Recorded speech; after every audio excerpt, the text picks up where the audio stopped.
Hello my beautiful people, welcome back to my channel. For those that are new, my name is Nelly. I got a message from one of the subscribers that asked me a question. Is it against God's law to marry a younger woman?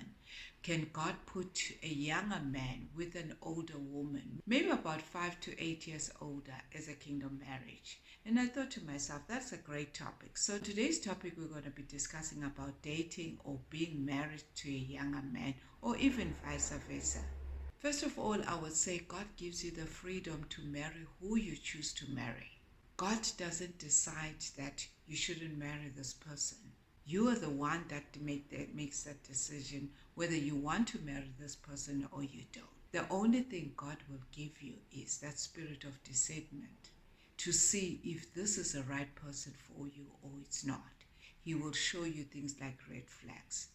But when it comes to age difference, really, it's not a red flag. What matters is how you both feel about each other. Society is, they will always judge a couple. They will always feel like if the man is younger than the woman, maybe she's the one providing for this guy. They will always assume that she's the one that's got money. In most cases, wisdom is needed when you're dating or being married to a younger man or even that older man. You should be able to communicate with one another. Sometimes compromise is needed because marriage is a lifetime covenant that is entered by two people. At least the Bible says so. The Bible doesn't really focus on age difference.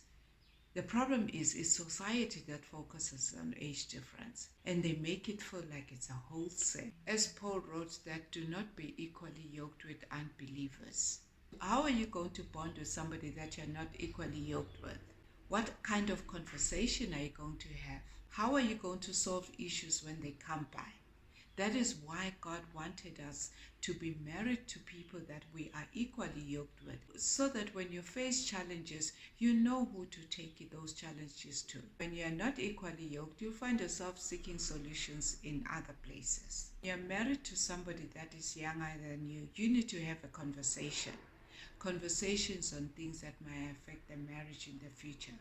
When there is a huge difference and the woman is younger than the man, society will always have something to say. There's a lot of men out there, but there are also very few. Because the very same men that are your age difference, they are going for the younger women. Or some, they just don't want to get married. They are okay in their comfort zone being alone. So the ratio is becoming less and less. The options are very limited. The idea of women marrying younger men is becoming popular these days, but is also being strongly challenged as well. It's not a big deal in the Western world, but in places like Africa, it's a big deal. Society will always have something to say. But does the Bible support such marriages? I believe it does. God can give you a kingdom spouse that is younger than you. It doesn't matter. In the Bible, there were also people that had age gap differences. Except when we see them, the men were older than the women. Why is this we are supporting what was happening in the Bible and yet we're not supporting what is happening now? I mean, look at Abraham and Sarah. They had a 10-year age gap, just like Boaz and Ruth. Maybe problems may arise as years go by when the spouse is older, but it's something that you both discussed about, so it shouldn't be an issue. This is when one spouse begins to slow down, and the things that you both enjoyed doing you no longer do because he probably or she wants to stay at home and you want to still go out. This includes sporting events or even eating certain kinds of foods or anything that requires a lot of endurance. And this may create some sort of distance, especially if you're always hanging out with your friends all the time because he doesn't want to hang out. These are the things that you need to discuss about. It's not a major issue. That is why I said this is when compromise is needed. In some cases, it may create generation differences. This is generated to cases like music, the style of dressing, movies, or even raising up your children. The generation difference will come out. Maybe he feels like the only way to bring up a child is spanking them, and you feel like, no, you're not spanking my children. Not at this day and age.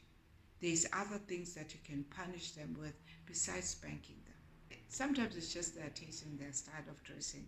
Could be embarrassing at times when your spouse is still wearing those outdated things. So what you need to do is just help him with his sense of style without making him feel too embarrassed. And if you're the one with an outdated sense of style, you need to change your wardrobe as well. I'm not saying you should change your whole wardrobe, but sometimes that wardrobe can be the very same wardrobe that is making you look even much older than you are. The next thing that you need to think about is children. Do you both want children or you don't? And if you both want children, you need to start making decisions. How soon do you want to start making babies? Because babies are a blessing in marriage, as the Bible says in Genesis 1 verse 28, that you need to be fruitful and multiply. But if you don't want to have children, these are the decisions that you both need to make. If you want to make children, decide how soon can you have those children. And if you're already married, you just need to enjoy your marriage. In most cases, women are the ones that carry the greatest burden in order to make sure that this marriage works. In the beginning, everything may be rosy, but then as years pass by, fear begins to set in and you become worried.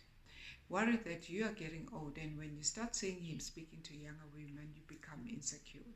You become afraid of losing him to a younger person, and this creates a lot of stress and you start looking older. Sometimes even women, after having babies, their body changes, and that also brings a lot of insecurities. And yet you shouldn't feel insecure because everyone goes through those changes. Every woman goes through changes after having a child or as they grow older. So that is why your hubby has to give you that assurance all the time. But sometimes we women also become very comfortable in our marriage and we start letting go of ourselves. You need to keep up. And the next problem that may come when you're dating a younger man with family members, that maybe they'll have an issue with that. They may not support you as a couple. This is when you need the wisdom, be able to deal with the situation. In some cultures, it's okay. So why is it not okay when it's an older woman marrying a young man? I believe as human beings, we should stop judging one another.